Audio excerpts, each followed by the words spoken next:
इंसाफ के लिए अगर ये मुकदमे खुलते हैं तो बतौर एक प्लेटफॉर्म मैं इसका समर्थन भी करता हूं और पूरा जोर शोर से गुजारिश भी करता हूं कि सरकार इन मुकदमों को खोल के न्याय दिलवाए। लेकिन यहां पर एक ट्विस्ट है। ट्विस्ट यह है, और एक इसी जो मुकदमे खोदे जाएंगे इसमें एक श्रृंखला इंटरवल के बाद भी जोड़ रहा हूं, राजनीति ही सही। और जोड़ने से पहले यह भी बता दूं कि इसमें मुसलमानों का वोट योगी आदित्यनाथ को नहीं मिलेगा। एहसान फरामोशी हमारे सर चढ़कर बोलती है, नहीं मिलेगा। लेकिन सिर्फ आईना दिखाने के लिए क्यों ना बाकी मुकदमे भी मेरठ के खोले जाए, क्यों ना मलियाना और हाशिमपुरा के और जली कोठी के किस्से भी खोले जाएं, क्यों ना मुरादाबाद में ईद की नमाज में जो कांग्रेस के टाइम पर ईद की नमाज में जो ईदगाह में गोली चलाई थी उत्तर प्रदेश की पुलिस ने, जब कांग्रेस के अधीन जब कांग्रेस की सरकार थी, क्यों ना यार वो मुकदमे भी खोले जाएं। मजा नहीं आएगा? भाई आपको ये संभालना है, भाई आपको वो संभालना है, भाई आपको वो संभालना है। सर मेरी एक फाइल भी है, लाइए काम कर रही है जल्दी, ये लीजिए, संभालिए। आपका क्या काम है? संभालिए। पैसा जाना है एनजीओ को, चलिए 5 लाख रुपए उस जमाने में, जाइए। और फिर एक गाड़ी चलती थी। तो साथियों, यह खबर तो हमेशा चर्चा में बनी रहती है कि पुराने मंदिर ढूंढने के लिए जमीन खोदी जाएगी, इस पर विवाद रहता है। लेकिन अब जो खबर आ रही है वो और चौंका देने वाली है और शर्मसार कर देने वाली है। वो खबर बिल्कुल नए ज़माने की है, कोई तुगलक या मुगलों के ज़माने की नहीं है कि अब इंसाफ खोजने के लिए पुराने मुकदमे खोदे जाएंगे।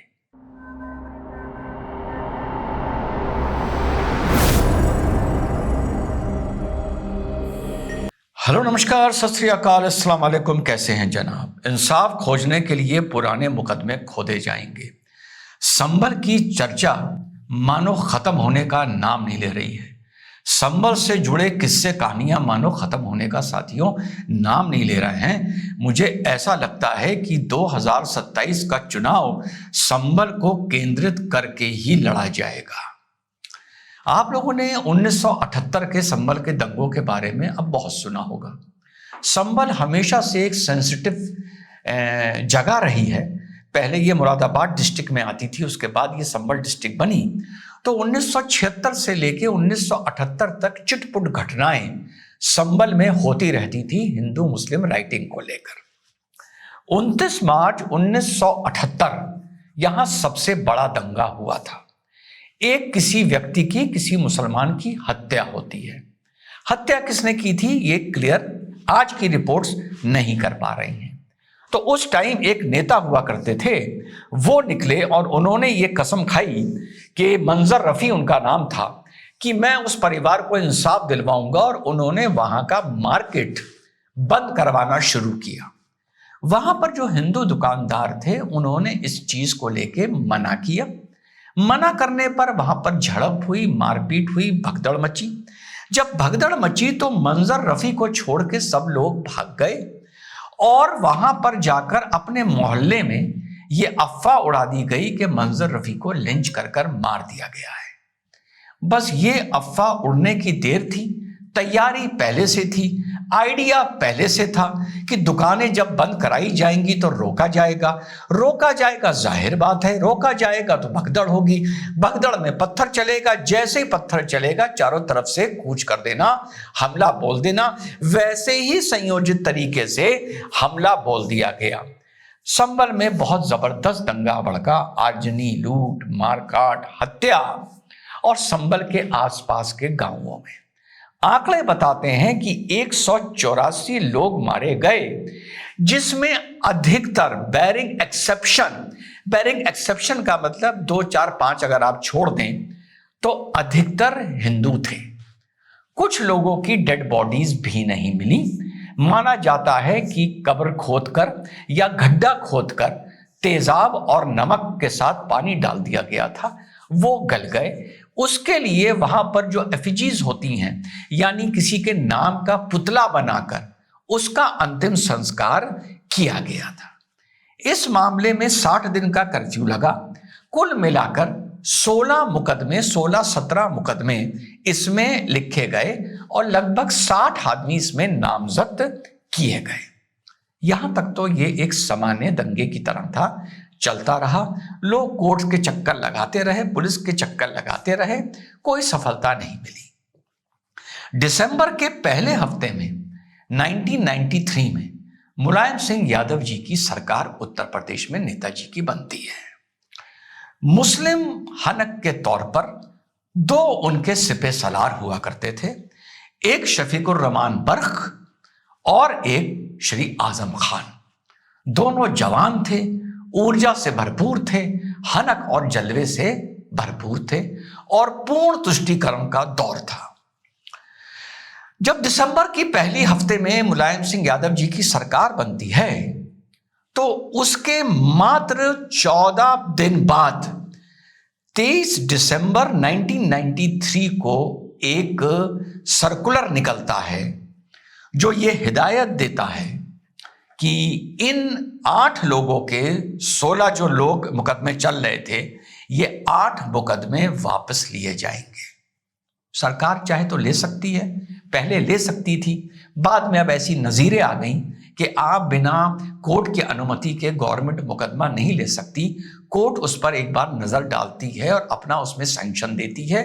इसी प्रकार मुलायम सिंह यादव ने आगे आकर कुछ आतंक में जो लोग लिप्त थे उनके मुकदमे वापस लेने का भी प्रयास किया था, लेकिन जिसको रोक दिया गया था। तो 8 मुकदमे और जितने भी उसमें लोग नामजद थे उनके नाम मुकदमे वापस ले लिए जाते हैं। उसके अलावा जो ये मुकदमे थे इसमें अधिकतर पुलिस वाले भी गवाह थे, एविडेंसेस थे। माना जाता है कि उनको भी समझा दिया गया अपने तरीके से और अधिकतर पुलिस वाले होस्टाइल हो गए। अब होस्टाइल होने के लिए आपको ज्यादा कुछ नहीं करना पड़ता।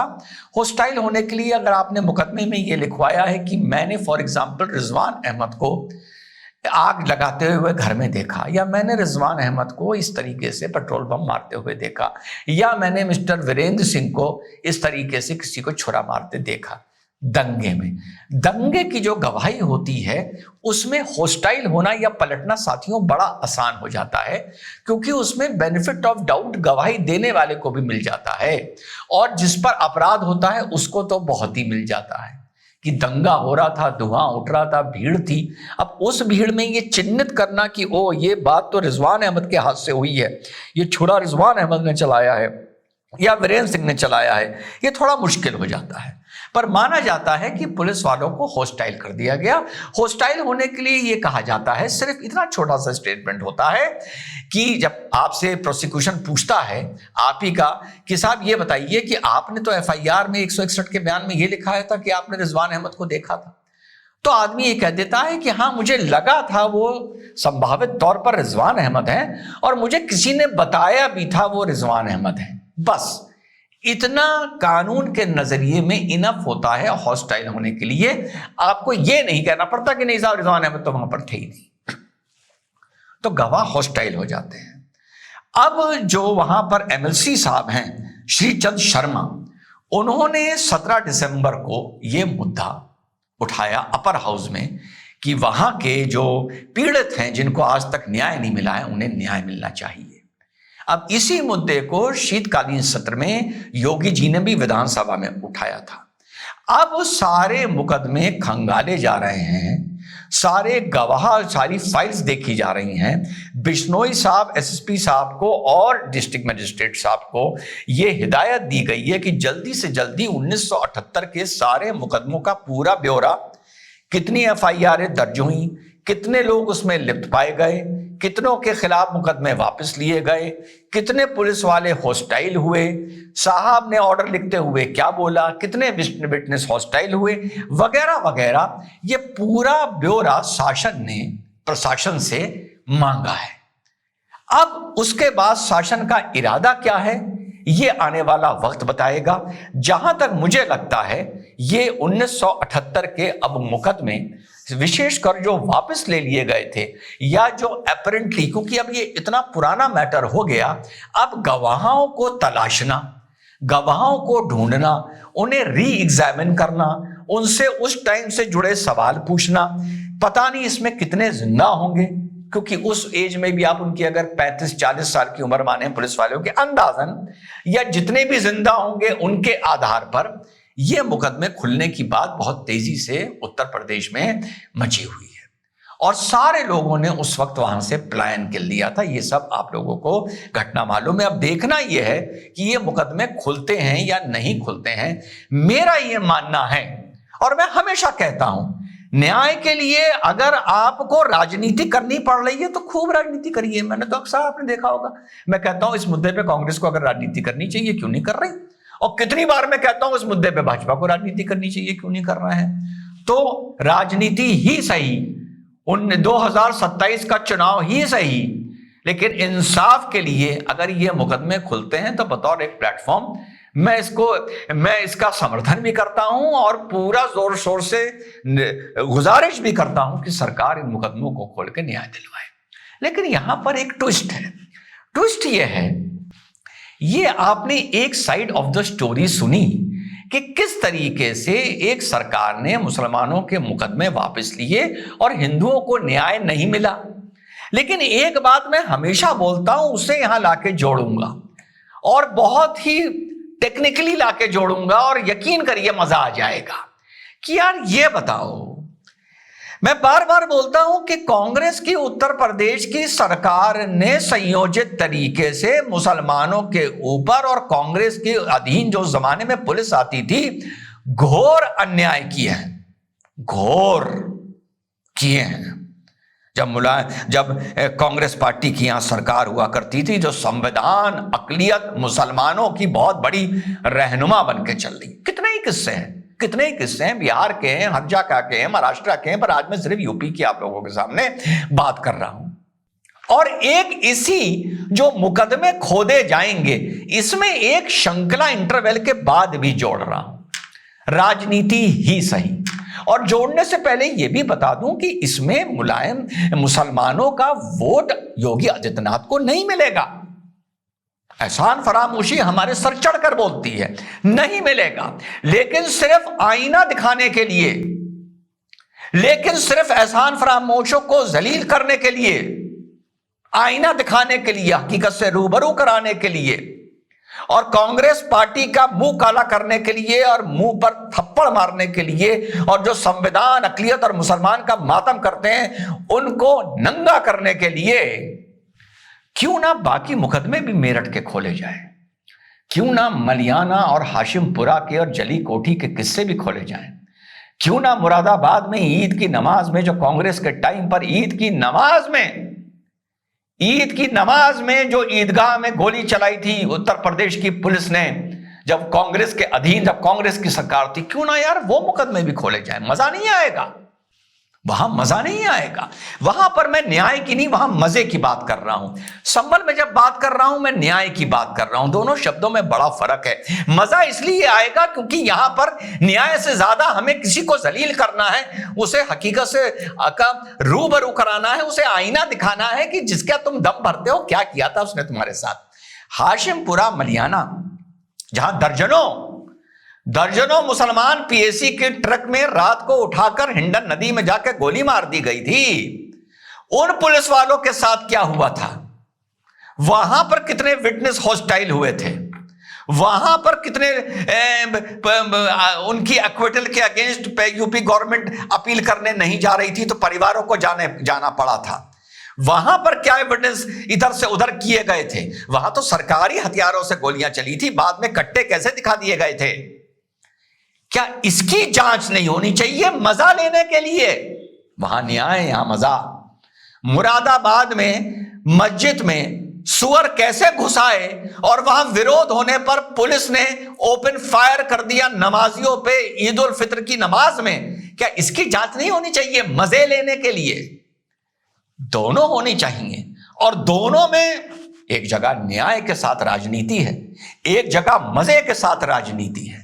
और वो मजा यही है कि बेटा, तुम जो आज बड़े रहनुमा बनते हो, तुम्हारी दादी के टाइम पर हिंदुस्तान के उत्तर भारत के मुसलमानों के साथ क्या हो रहा था, कैसे उनको डराने के लिए आरएसएस से पहले कूटा जाता था, फिर टिश्यू पेपर ले जाके उनके मोहल्लों में उनके आंसू पोंछे जाते थे। अरे हमने सब देखा है, पश्चिम उत्तर प्रदेश के हैं हम। फिर कैसे सर्किट हाउस में कांग्रेस की बड़े नेता, मुसलमान नेता मोहसिना किदवाई आके बैठा करती थी। जगह जगह मस्जिदों से उलेमाओं को, मौलानाओं को, मुस्लिम नेताओं को बुलवाया जाता था। भाई आपको ये संभालना है, भाई आपको वो संभालना है, भाई आपको वो संभालना है। सर मेरी एक फाइल भी है, लाइए लाइए, काम कर रही है जल्दी, ये लीजिए, संभालिए संभालिए। आपका क्या काम है? संभालिए। पैसा जाना है एनजीओ को, चलिए 5 लाख रुपए उस जमाने में, जाइए।